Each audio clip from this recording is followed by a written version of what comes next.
making time to be with us this afternoon. It is the 19th day, Wednesday of March 2014, and this is KTN Newsdesk, where news is brought to you as it happens. Coming up in this bulletin. Picking up the pieces, traders stranded after night fire guts down busy Gikomba market. And where is the money? Persons living with disabilities fault ministry for delayed funds. Coming up in business, Cooperative Bank results as Coop Bank posts 9.1 billion in full-year profit.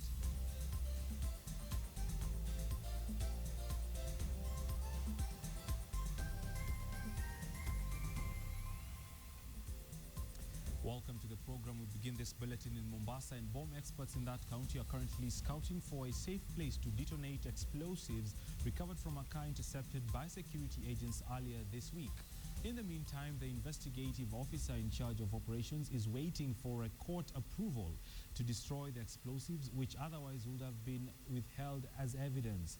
The shocking discovery of a cache of explosives in Mombasa has sent jitters around the country, with anti-terror experts saying the bomb pipe recorded would have caused massive destruction and loss of lives had they not been intercepted.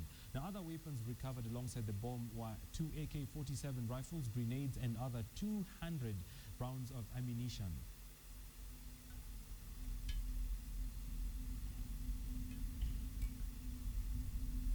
Right, same with that report regarding that the situation of explosives in Mombasa. We get an update from coast-based reporter Ferdinand Omondi. Ferdinand, we understand there is a change of script. On one hand, there are officers who want to destroy this, and on the other hand, they should be held as evidence.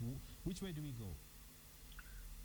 Good afternoon, Body. It's not really a change of script. As I mentioned earlier, is that the senior police officer explained to us that before they can destroy the ordinance they have here, they have to get a clearance from the courts. And what we were told is that one of the investigating officers has to go there and sign an affidavit for completion of some of the legal processes.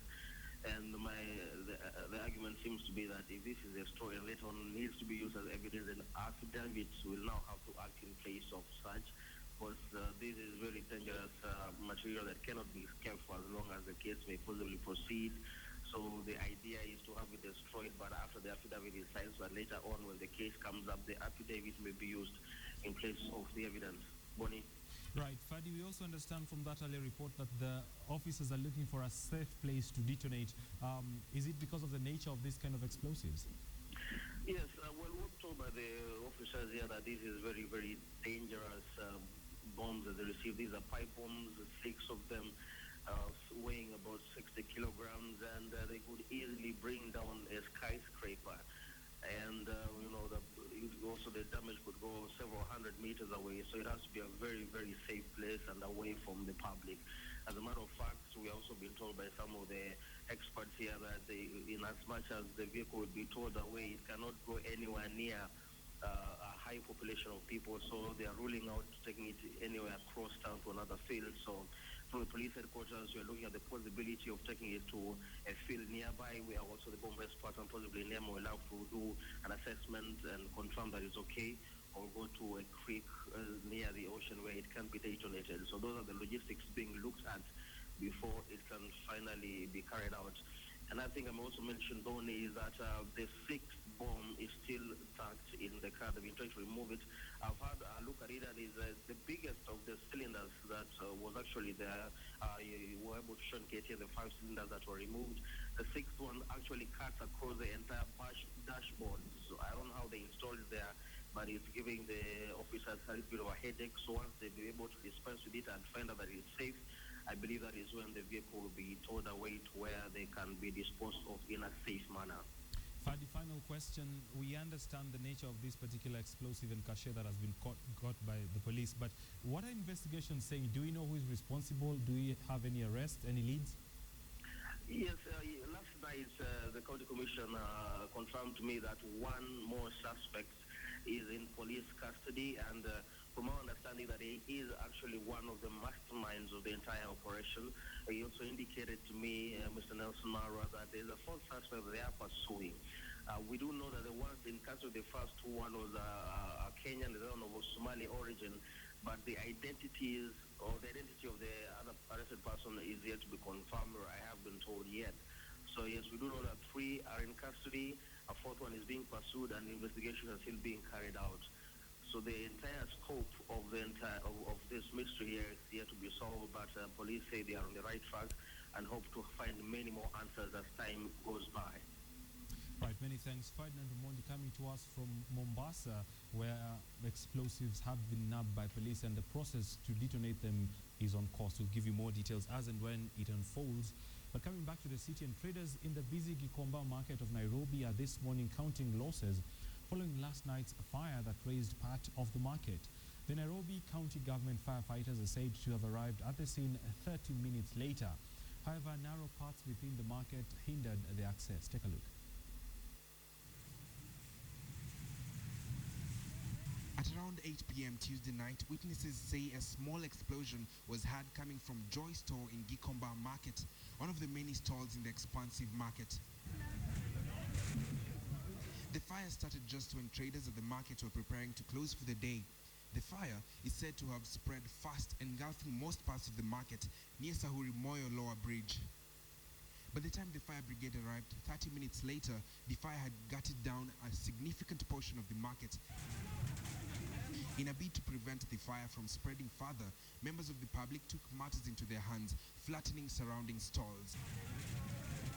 While others tried their best to salvage their merchandise, some had no option but to watch as their businesses were reduced to ashes. Upon arrival, the firemen are said to have been unable to get their way into the market as paths were narrow. Area residents were infuriated by the slow response from the firefighters. Sasa sisi watu wakaaji wa hapa Gorofani tumeshindwa namna tutafanya.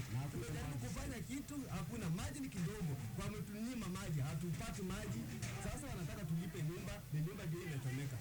Tafadhali, gavana, kama tuko na gavana, akuja aone tu mwenyewe na macho.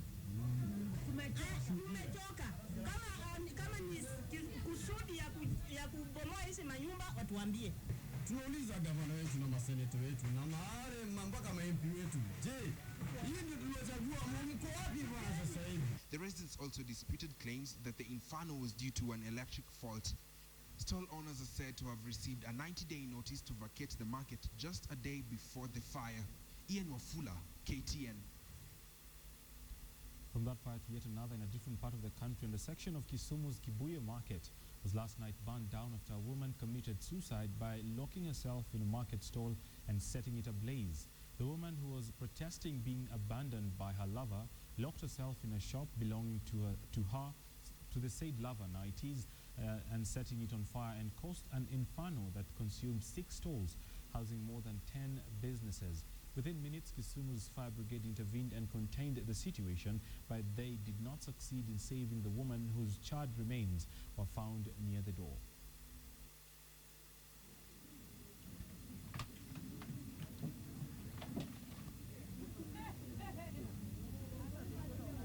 Sasa tulikuwa kwa hii saluni hapo karibu na hapo penye nafanyia kazi.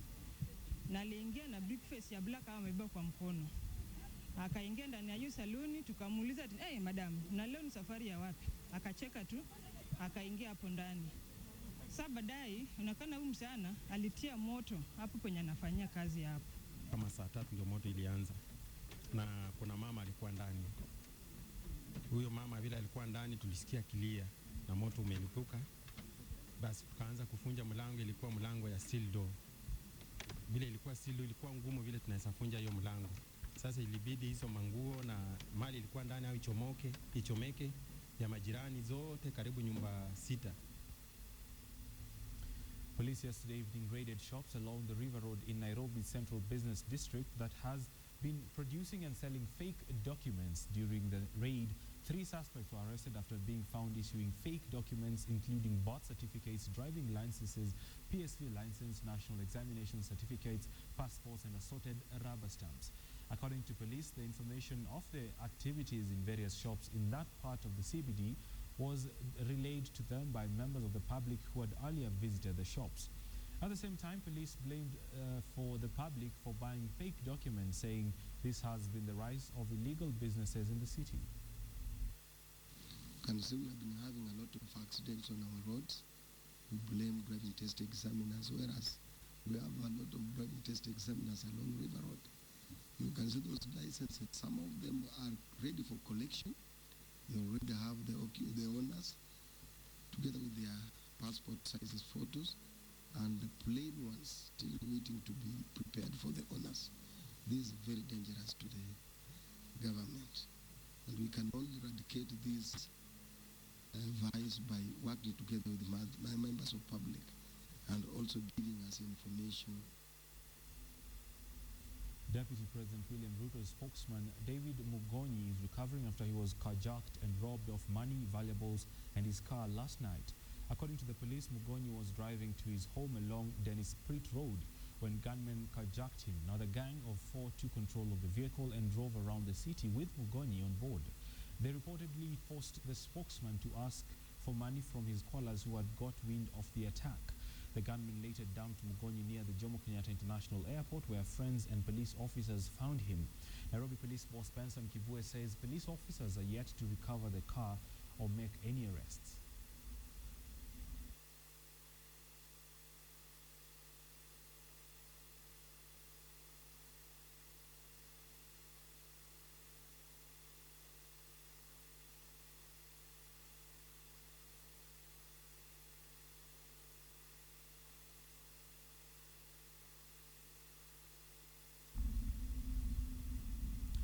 Land fraud remains the biggest challenge in the quest for reform in the land sector. Stakeholders are concerned over the rampant fraud in issuance of title deeds across the country. The stakeholders who had convened in Nairobi for a consultative forum says proper audit of land in the county needs to be done to get rid of land titles issued through corrupt means. The meeting comes ahead of the Global Land and Poverty Conference to be held in Washington, US this month. We do have issues of corruption, fraudulent dealings in land, fraudsters invading the systems, people coming up with fraudulent titles. People present you documents, they tell you we bought this land, but it's a complete fraud. When you begin to do investigations, you find that those documents are generated somewhere and they're used to defraud people. So we do have corruption and issues of fraud. But what I can tell you as a commission is that we are able to determine which are the right documents. So I know with that, and we have also put in place an investigations department that is going to assist us on that. Then we do have, nowadays we're having people invading private and public land. I think you've seen that happening a lot. That is not allowed. Invasion of private land or public land is against the law. But we are seeing that happening a lot. Because I don't know what people want to achieve with that, but that is illegal, that is lawlessness, a sign of lawlessness, which will not allow to happen. One of the reasons we are going to Washington is about these lands. And I think the essence is that even from Washington, we are coming back to engage at that level. It is at that big. So it's not a question that we are always late. I think some of the issues, they are too major, even for national governments to handle, as it were. Now, you do know there was a nullification of an MP's election yesterday, and the ODM, or the Orange Democratic Movement, kicked off campaigns for Mathare constituency as soon as the Court of Appeal nullified George Wanjohi's election as area MP and ordered fresh elections to be conducted. ODM's Stephen Kariuki, who had been declared the winner in last year's elections, had his certificate withdrawn by IEBC shortly after they issued it to him, citing irregularities in the voting process.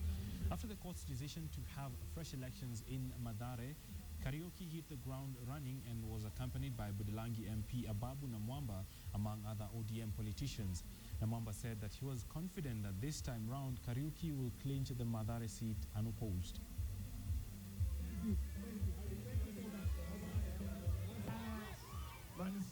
Mimi nasema munipatie hili jukumu niwafanyie kazi. Mnajua vile tunapelekananga bana. Vijana wanakaanga hapo wamefurahia, wamama wamefurahia, wazee wametulia pia wamefurahia, au sio? Mimi ni kijana wa heshima, mimi ni kijana wenyu, tumetoka mbali hiyo miaka yote, tumetoka mbali, si ndio? Ameenda High Court, akang'ang'ana, High Court ikakataa kusikiza, ikakataa kusikia kilio chake, lakini yeye hakuchoka.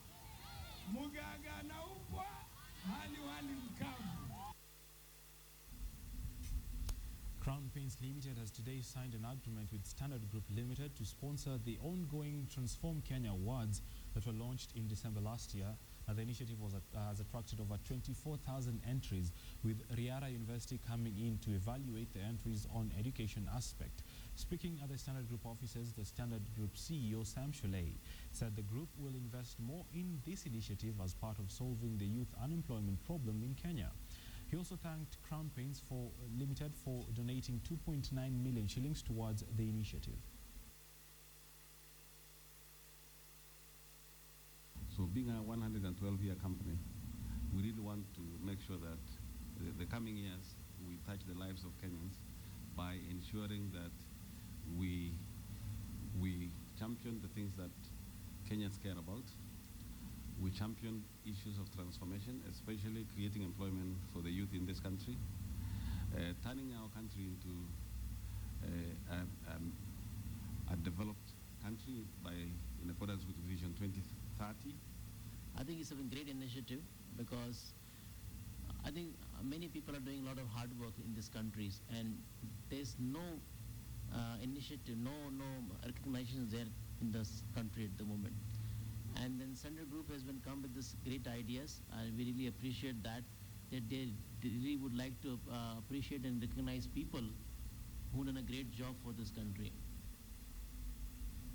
To Uasin Gishu County, and a day after police in Eldoret gunned down 3 suspected gangsters and recovered a pistol with 5 rounds of ammunition, an AK-47 rifle was recovered dumped into a pit latrine belonging to a mother of one of the deceased. It is believed that the mother recovered the gun hidden at the house in which the gang had been gunned down after she went to move her son's belongings. The woman later dumped the gun with a fully loaded magazine into a pit latrine in a bid to conceal the dangerous weapon. Police officers led by Uasin Gishu Acting County Commander Nelson Taliti stated that they arrested 2 suspects who they believe recovered the arsenal but hid it in to avoid police recovery. Now, the police boss noted that they were following up leads that will ensure they capture the remainder of the gang's members who may have been away at the time of the fatal shooting. Akakubali ya kwamba alienda kwa hiyo nyumba wakati anahamisha vitu, akabeba hiyo bunduki na kufika kwa nyumba akatupa kwa choo. Tunasema ya kwamba kama iko mmoja yao ambaye amepaki, ni wakati yake sasa asarende. Still on crime, police in Githunguri sub-county of Kiambu have arrested 3 suspects and recovered a rifle which is believed to have been used by gangsters to terrorize locals. Police working on a tip-off arrested the 3 who are said to be charged in connection with illegal possession over a firearm. This comes barely a week after a prominent businessman was shot dead in Dumberi while heading home after work. Police officers have urged residents to help them to beef up security in the area.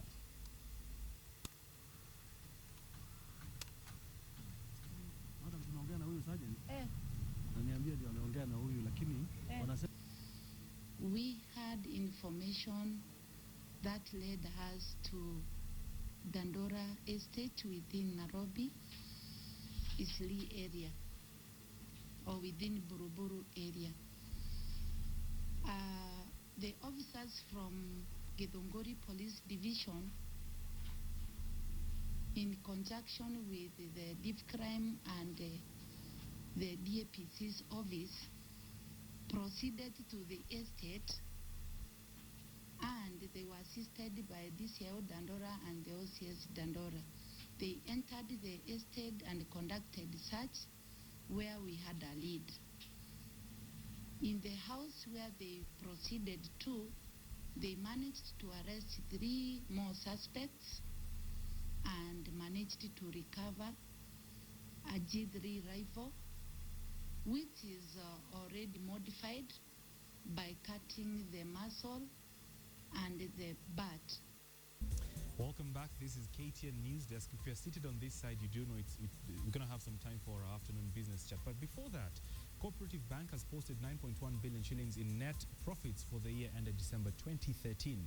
Now, this comes as the bank's net interest income grew to just about 24.5 billion shillings despite a drop in its loan book.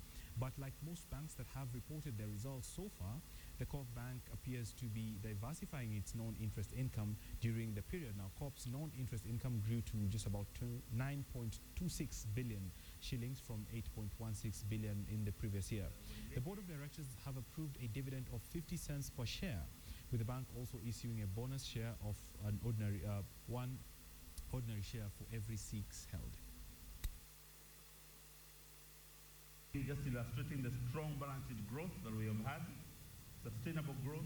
We have been able to grow year after year. Every year we have been able to build on the performance of the previous year.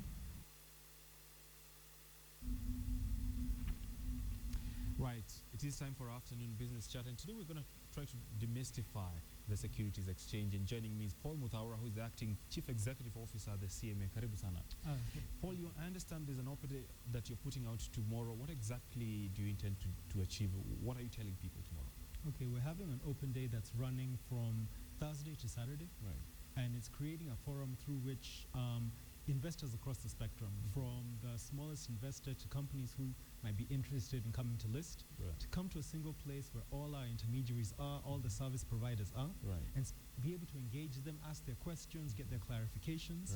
The authority is there, the exchange will be present, the CDSC, number of brokers, investment banks, fund managers, and also support services around this, including money transfer agents and other type of people who all have a vested interest in how to facilitate access to the capital markets. Right. There have been interesting additions to the Securities Exchange inspirations. We're talking about GEMS Market. How is that going so far? Now, GEMS was launched really as an entry point for a lot of SME and venture entities to be able to access the market. To date, we've had one listing.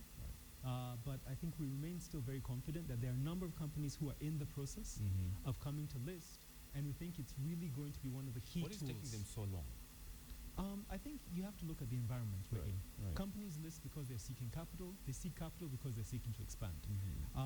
Last year was the election. There were a lot of questions as to the direction we'd be taking.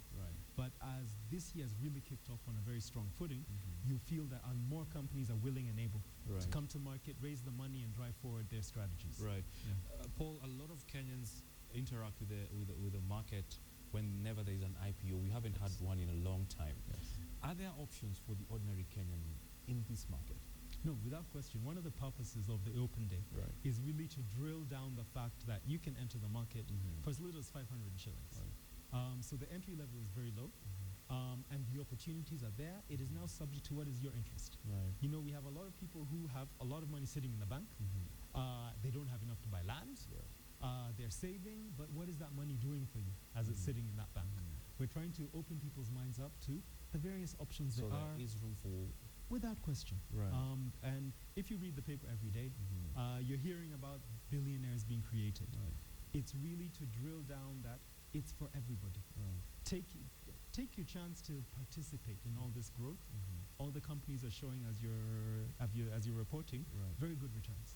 So this is an excellent time to be in the market and be able to enjoy the story of growth these companies are enjoying. Paul, obviously lots of milestones, lots of achievements ever since you've been in office, though in acting capacity, but then also media reports about the Cold War between stockbrokers, players in the industry, overregulation. Shed the light on this. Now, I think we are looking to draw a very clear line in the sand on how we're moving forward. We're about to launch a 10-year master plan. That master plan has been developed in conjunction with the industry. We've had a 16-member working group guiding us on what is the key direction we want to go to really move Kenya to be the heart of African capital markets. So it's a very inclusive, very driven process that has involved those very same brokers, all the key players, to make sure that we'll be speaking with a common voice on the strategy of the market going forward. Regarding your role as a regulator, final question, I know my director will kill me for this, but we saw a lot of actions you took in listed companies last year. We're talking about CMA, Portland, and whatnot. And also there were critics who said you guys were coming into the party a little too late. Do we have structures to ensure that your regulative teeth are felt earlier enough whenever we're having issues on listed companies? No, most certainly. We're doing a lot of work right now on corporate governance reform in the country.